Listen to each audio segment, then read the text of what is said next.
I would want to be a construction worker, like Bob the Builder. Again, talking about like working with your hands all day. I felt like I was too undecided when I was, as an undergraduate, about to graduate. If I would have just been a little bit more decisive, career might have looked a little bit different. That's true for a lot of us, During that period, you're still figuring out what to do, what not to do. So Yeah. I think that's a story for all of us. What do you think about MBA after engineering? I definitely think that the MBA has benefited me in the career. I think an MBA program, it doesn't prepare you to be a manager, it prepares you to be an executive. How do you see this industry changing? Oil and gas as an industry used to be one of the most attractive industries for students to go into. We need to be more relevant to the younger generation because no longer is that the case where it's people's dreams to go work in oil and gas.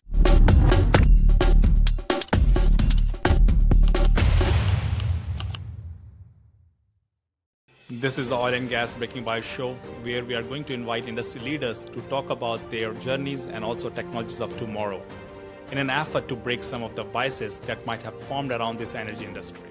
Hello everyone, I hope you're happy and healthy. I'm Ananja and you are listening to the Oil and Gas Breaking Bias show.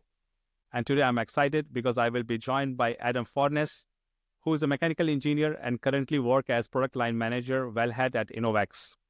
He has a long history serving this industry, and previously he worked with the FMC Technologies and Technip FMC. He is also a dedicated father and husband and serves this community on day-to-day basis. So with that, welcome Adam. Thanks for joining me today. Thanks for having me today, Anand. It's great how we connected, but we briefly talked about your experience, and I think we have a good story to tell here. So without any further delay, Adam, can you talk about your personal and professional journey and some of the biases that you might have came across? Sure. Well, I guess I'll walk you through kind of, where I went to school and then my career. So I went to school at Texas A&M, got my degree in mechanical engineering. I graduated in 2012 and started working for, at the time it was FMC Technologies. I actually started working for them when I was a student for 2 years as well. And so that kind of gave me a rapid start in the industry through that program that FMC had. And then I went through a rotational engineering program that allowed new hires to circulate throughout the different groups that they had at FMC, and then found my place in the subsea wellheads group, and then spent the next 7 years in that group specifically. And then in 2019, I decided to take a new role at a different company, being Drillquip, which is now called Innovex, and that's where I am today. So I started out at Drillquip as a design engineer in the subsea wellheads department as well, but then got to do a 3-year stint as the product line manager for the energy transition group. So that was definitely a big change. And around that similar timeline to whenever I switched from FMC to Drillquip, I was also enrolled in an MBA program. And so that was sparked by a number of reasons, but that kind of put me in a position where as soon as I graduated, I was like, I want to do something with my degree. I just put all this time and effort and work there. We'll talk about that one. Late hours. I also went through the same path. Okay.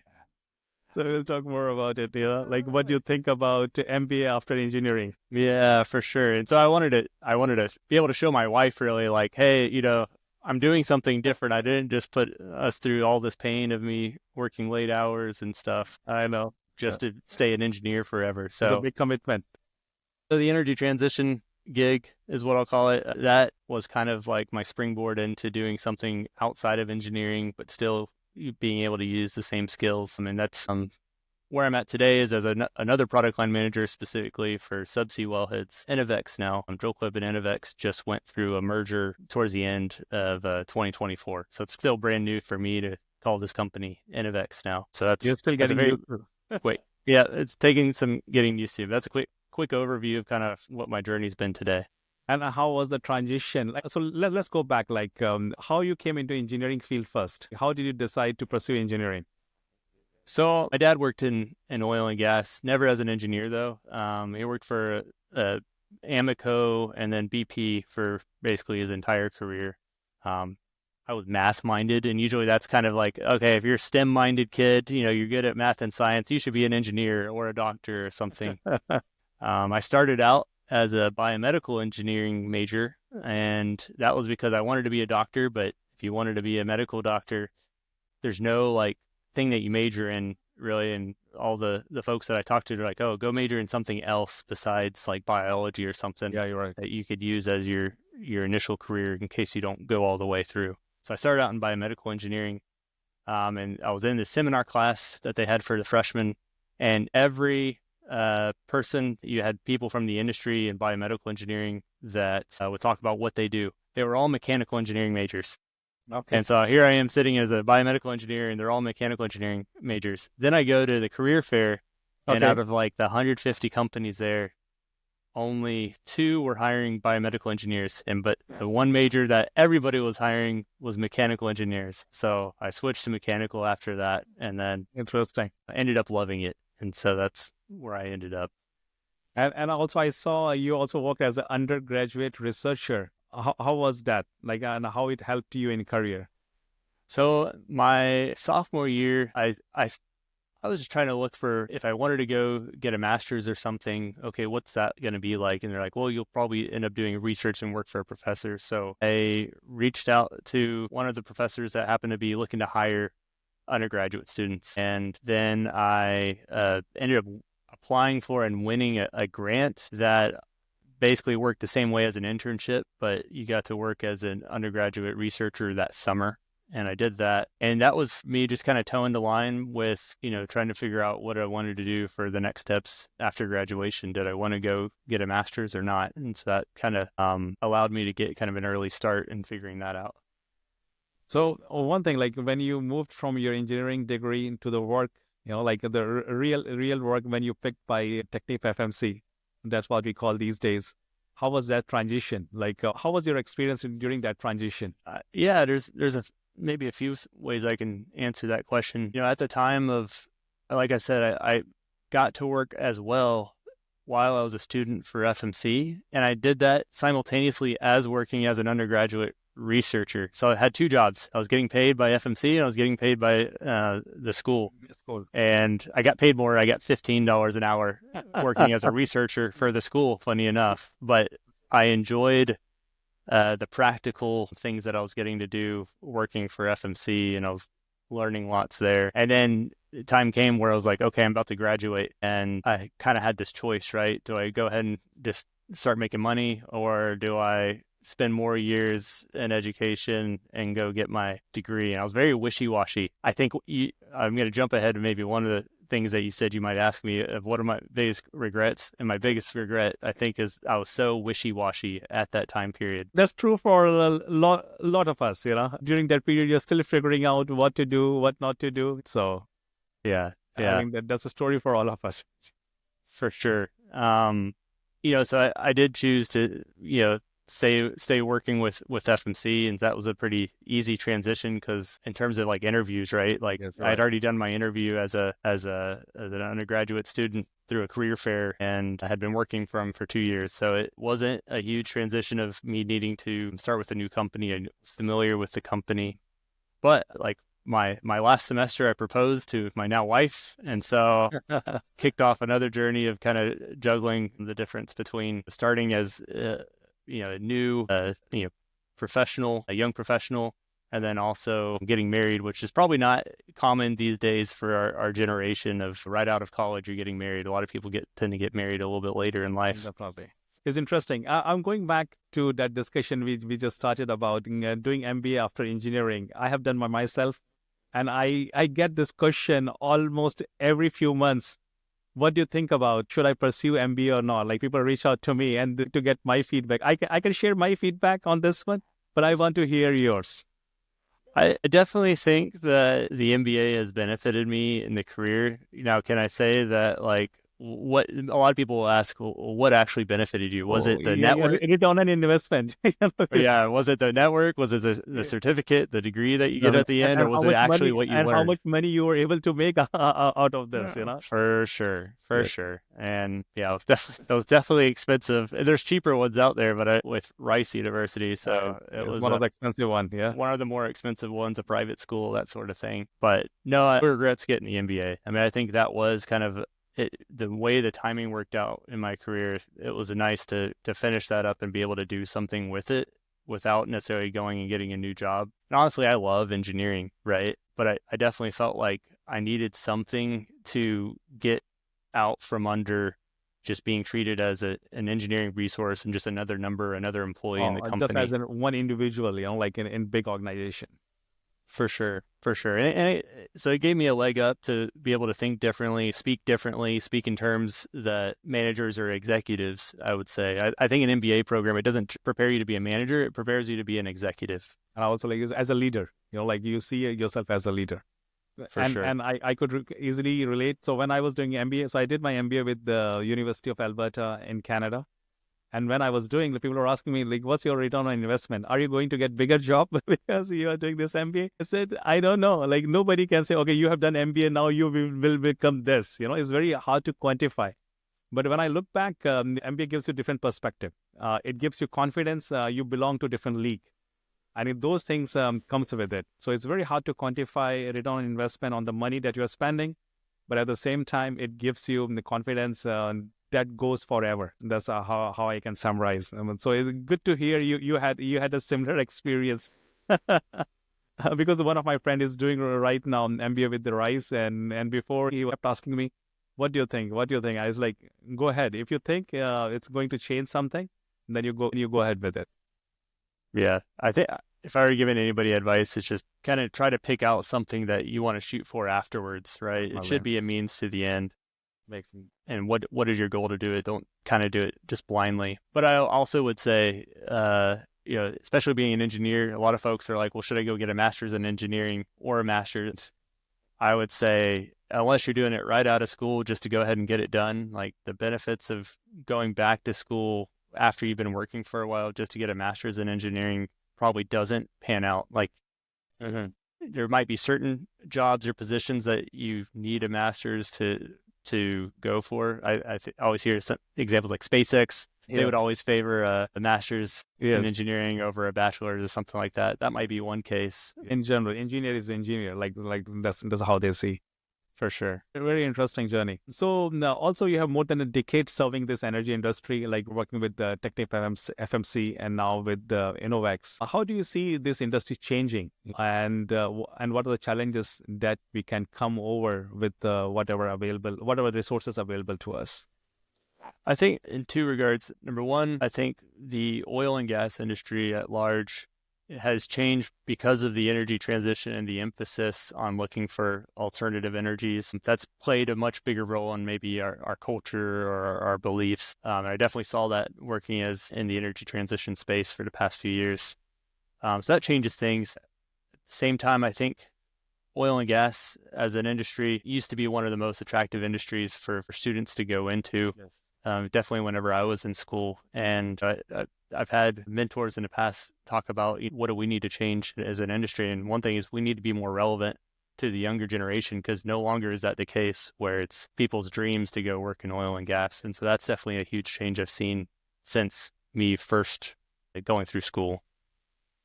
I fully agree. And I think that responsibility also goes back to oil and gas industry in general. Like it's not motivating new generation to come and join.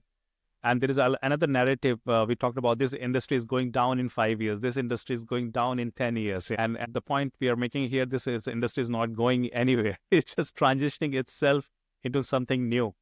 So lots of technology we talked about, they will be used to do something better. People are talking about electrification, carbon reduction. So those technologies are available. And so this industry is not going anywhere. It will transform itself.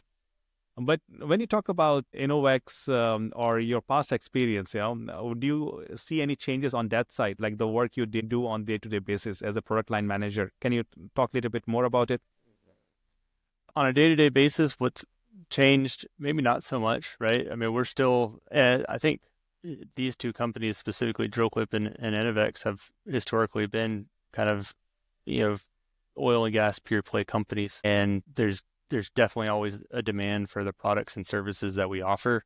And energy, like we just said, isn't going away. And, what we depend on to make the lights come on and stuff, that might change slightly, but it takes so much time because there's so much inertia in the foundation of our energy infrastructure that it can't happen overnight what those changes are. So therefore, what we do day to day doesn't really change, is what has been my experience. And also you mentioned about you are part of energy transition group, how that is transitioning after this, all the administration change and all those things, how you see the progress on that side. So, I mean, I think being in the energy transition space, number one, that's a pretty that was a pretty big challenge. The challenge I was given was, we're seeing a rise in interest even from our customers in the energy transition space. What can we do as a company with our current existing products and services today? What can we do to participate in this new industry that's developing? Definitely what I found was there's not much that changes with our equipment, but there's definitely things that change in other equipment. There's definitely bigger challenges out there than me being Yeah, in the you're right. subsea wellhead space. What Yes. changes? There's the capture technologies. I should say, we focus a lot on CCUS, mainly because some people say it's kind of like oil and gas in reverse. But CCUS would use the same equipment as what we supply today. And so then we looked at, well, what changes? And the answer is really not too much needs to change between our equipment that we have today and You what would just be use for needed for something else. Yeah. CCUS. It's Yes. just a new application, and therefore maybe we don't need to put lots of investment into changing ourselves into something different. Definitely, definitely, and that's the point you have made. I think is very valid. Like from outside, it looks like we are going to change everything, and that's I was mentioning before. Like it's not about changing everything; it's about those incremental changes, which is easier because we already have technologies, proven technologies, like exactly what you use CCUS. So people are asking me like, what are you doing in CCUS? It's like we are still supplying drive and motors for those compressors. Yep. And so again, like I can put like a separate tag for CCUS, but for us, it's nothing has changed. Like when I see from the company where I work for. So I think that's how these incremental changes will make an impact in the long term. Instead of getting scared and running away from it, or just changing everything in one day. That's not going to solve this energy transition problem that everybody's talking about. Right. Now it's also bringing me back to your journey. Like if you have given a chance to make any of the changes in your journey, what those would be? You know, like I said, I felt like I was too undecided when I was, as an undergraduate, about to graduate. And I was kind of towing the line between going on to grad school or going into the industry, so much that I was even telling interviewers that, hey, I'm actually looking for an internship on this particular opportunity. I know I'm a senior, but I want to Yeah, look yeah. for an internship, and I'm looking to continue to go get my master's degree here. And Mhm. that turned off a lot of Yes. companies or interviewers, and for big companies like Exxon, right? Like I was in multiple rounds of interviews and saying things like that. I could see I that know. from their perspective, they're like, okay, well, my objective right now is Too is high. not to give internships. It's to hire folks that I want to be committed to ourselves. And that was just a life lesson I've, looking back on that. Seeing how I going into industry, I kind of wish, well, maybe if I would have just been a little bit more decisive, career might have looked a little bit different. But hey, I mean, I have no regrets in terms of, the companies I've worked for, and the things that I've gotten to do in my career have been pretty neat. Um, Yeah, that makes sense. And also no regrets. You have done MBA. We just talked about it. So there's no regrets about that. That's great. And what are you planning next? Anything new that you're working on? from a professional standpoint, definitely we are looking with this new merger to see what kind of synergies we can realize in terms of our offering to our customers. So that's one thing, professionally, as Subsea Wellheads product line manager, that's kind of my mission right now, is how do we enhance our total offering to customers with these new products. On the personal side, and this is me more just living kind of vicariously through my wife. But one of the reasons why I got my MBA was I've always had this interest in entrepreneurship. And but at the same time, being kind of the main breadwinner for the family, it's like Yes, I stuff. understand that it's really important with two young kids to have stability in our family. Well, my wife has just signed on to start a franchise with an existing franchise as a home renovation company. So I'm Okay. getting to kind of live vicariously my dream of being an entrepreneur through my wife, and kind of coaching her from behind the scenes on that new goal. So that's something that's exciting for me and my family. And I think I can also connect. My wife she's also engineer. and she also has her own business. So I'm living my entrepreneurial dreams through That's her. awesome. That's awesome. Yeah, we got a lot in common then. And I also have two kids. Okay. So also we talked about your son, actually, like his interest into robotics. Like, and in some of the podcast episodes, we talked about how the new generation is not much interested into science, mathematics, or STEM in general. What's your view on that side, and like what we can do better as a community or as a parent? Yeah. Well, if I'm talking about my son, he's definitely into STEM, so maybe that kills that bias at least from that perspective. My daughter, maybe not so much. They're very different in terms of appealing to the younger generation. I mean, I think everybody's going to have their gifts, and we shouldn't. Sometimes I get kind of turned off when there's big pushes to force STEM onto people. I think that we do still naturally figure out where our gifts lie and where our interests lie. I think it's definitely important to show people, to showcase all aspects of jobs out there and careers out there, including STEM. I think that's something I'm definitely personally passionate about, is because I'm passionate about what I do as an engineer day to day, right?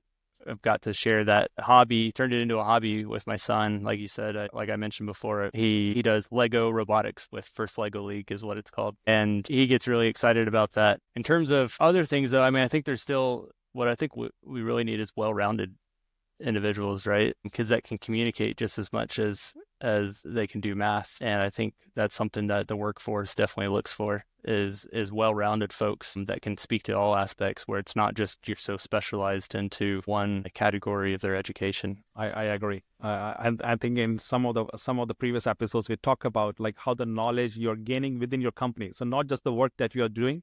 So if you're a mechanical engineer, try to get involved with electrical or civil or something else. So overall knowledge will help you to do your work better.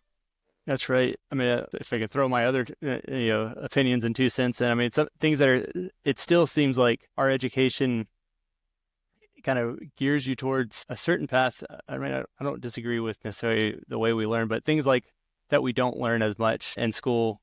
Like I didn't learn Excel that much, right? But I use Excel every day, right? It's kind of like these things that maybe you could be taught at a younger age to Definitely. prepare you. People Definitely. will bring up how to do your income taxes, how to, No, no, we don't talk about those things. Definitely.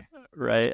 We're raised and taught how to be maybe good employees, but we're kind of have this general education, but there's still maybe a lot of practical things that I think are It's missing. missing. Yes. I mean, that's coming from somebody that loved calculus, that loved going into more of like the theoretical stuff that most people say, when am I ever going to use this? And I haven't really used that much calculus as an engineer, to be honest, if I'm being honest with myself. I fully agree. I fully agree.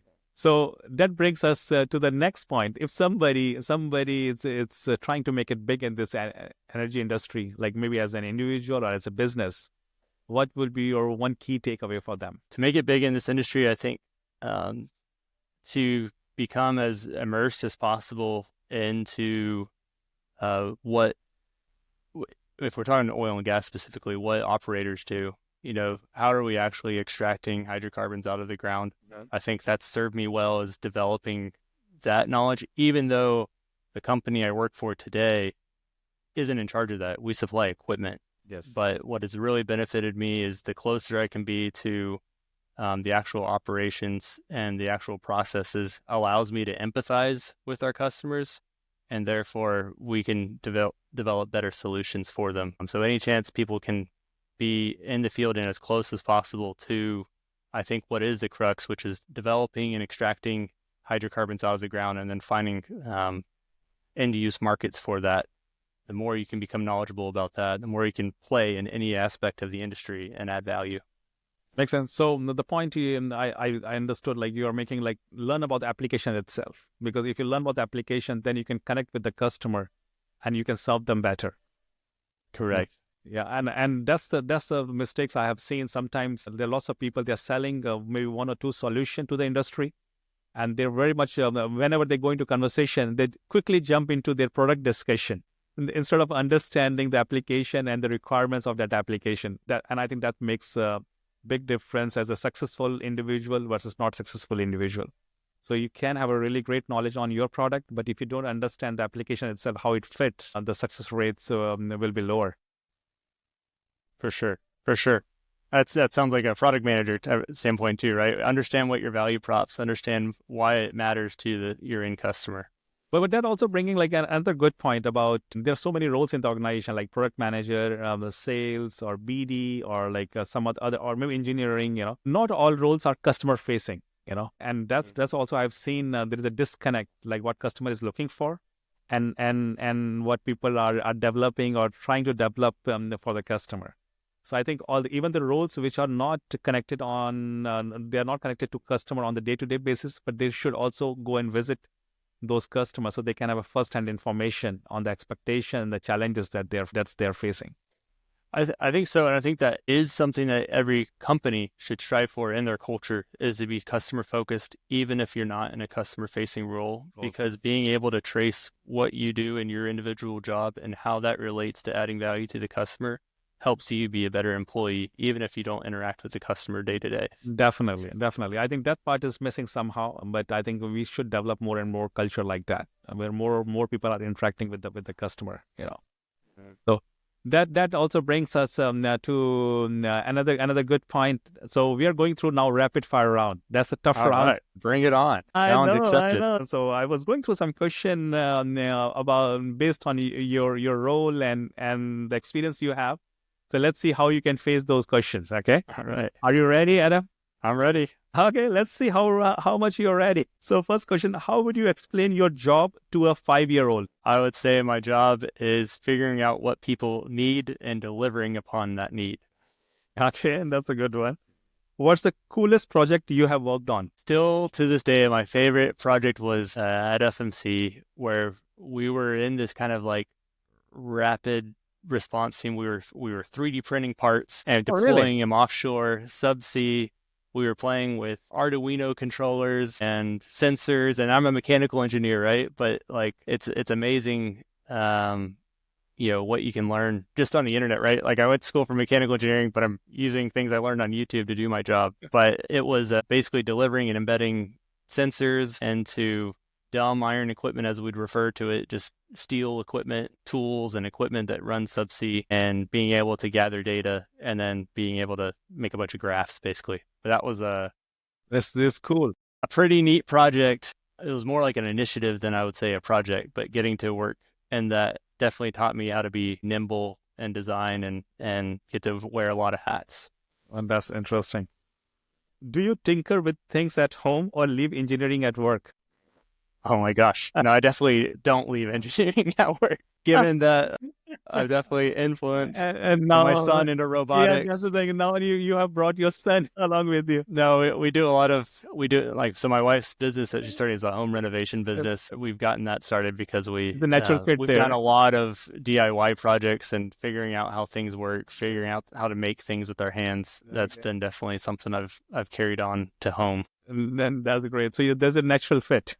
For sure. It's hard to turn off that side of my brain sometimes. Interesting. What's your favorite way to unwind after a long day?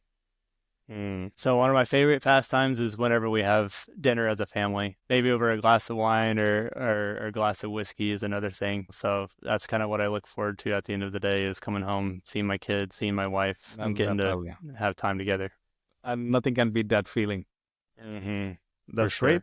And last not the least, if you could try any other career for a day, what would it be? A good one. I think I would want to be a construction worker, like Bob the Builder. Again, talking about like working with your hands all day. Like there's some I used to walk. Like if you've ever been to A&M, it's like there's a joke that it's been under construction since 1897 or whatever, like when it was founded, because it was just always construction going on. So as I'm like, my brain's spinning with tons of stuff, classes, and then I'd see construction workers working on the campus, and I'm like, man, that just looks like such a simple life. And you're getting to build these awesome structures. So that would be kind of neat. I think. Also, you don't have to think too much. You have a task is given and you execute. Just and go get to work work and execute that task.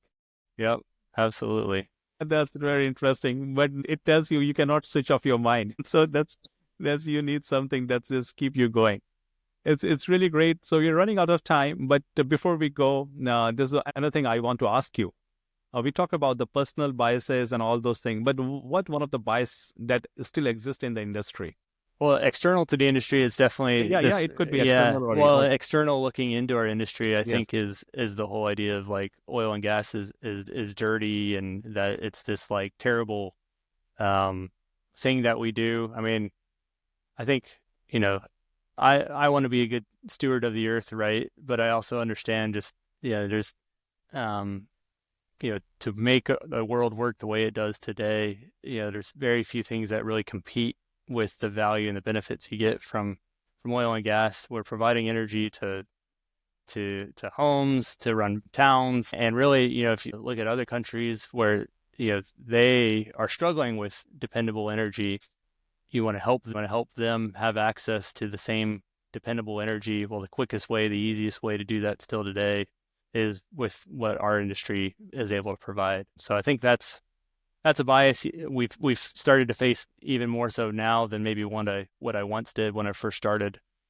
So that's what I'm observing today, and happy to talk about people because I've worked on both sides. I've got to work on I the know. CCUS and the energy transition stuff. So one recommendation which can help to come over this bias or maybe to reduce that bias. I think a recommendation would be to just understand or take a step back of all the things that we use oil and gas for. There's a lot of things. I still joke with people, you think about cars, right? Like electric cars are a big thing and electric cars are really cool. I mean, I wouldn't hesitate if it made sense to go buy a Tesla, right? But there's a lot of still challenges that you have to overcome with electric cars that gasoline powered cars afford you. And one of those is flexibility. Like I have a gasoline can in my garage and it sits there. It doesn't have to be under pressure or anything else, but it has such high energy density in that liquid form compared to so many other things. And it's like, man, that's amazing. Like we should be celebrating that gasoline can, how much energy it contains compared to it costs and the weight of lithium batteries and other forms of energy. Oh, no, that makes sense. I think that goes back to community. Like the people who are in this energy community, we need to spread this positivity, and that's what we're trying to do with these kind of podcasts, where we're talking about the journeys of someone like Adam, and also talk about this industry in general. So thank you so much for your time, Adam. I really enjoyed lots of conversation, and I have also found that there are lots of common between us. Yes, for sure. It's been great. So yeah, we should connect soon. Yeah. But before we go, do you have anything to add here? Nothing to add really, except for to say thank you for wanting to have me on here. I feel privileged to be a part of this. Thank you so much. With that, I will say bye and keep listening. Oil and Gas Breaking By Show. See you next week. Have a great day. Thank you. Thank you.